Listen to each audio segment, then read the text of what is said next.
Gözlerinin ışığını yansıtan güzel bir dünyanın umudu için, hayallerini düşünde yaşatan, geleceğe güzel yarınlar için.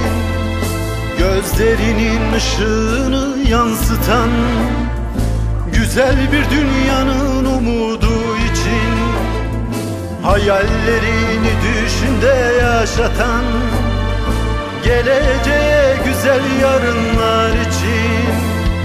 Yollarına dikenli teller sarıp bir öfkeye mahkum ettiler seni. Yollarına dikenli teller sarıp bir öfkeye mahkum ettiler seni. Kıramazsan içindeki feryadı, alev alev sarar bu bedenini. Her şey sineye çekip durursan, tutamazsın yüreğinin sesini. Kıramazsan içindeki feryadı, alev alev sarar bu bedenini. Her şey sineye çekip durursan, tutamazsın yüreğinin sesini.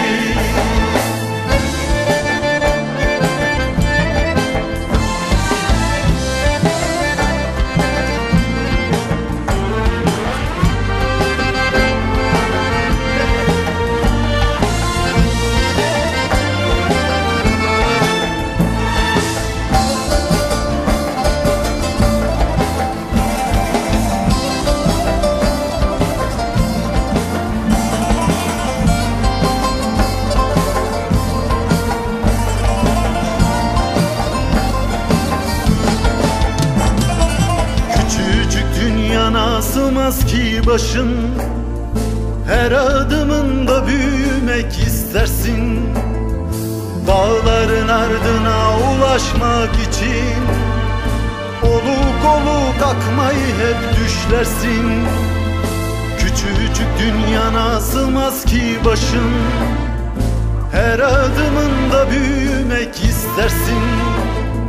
Dağların ardına ulaşmak için oluk oluk akmayı hep düşlersin. Hayallerini zincire vurarak alıp götürmelerine ağlarsın.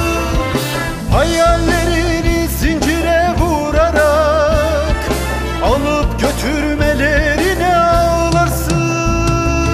Kıramazsan içindeki feryadı, alev alev sarar bu bedenini.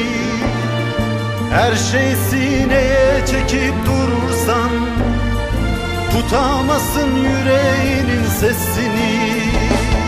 Kıramazsan içindeki feryadı, alev alev sarar bu bedenini. Her şey sineye çekip durursan, tutamazsın yüreğinin sesini.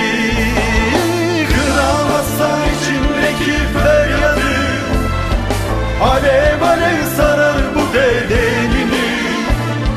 Her şey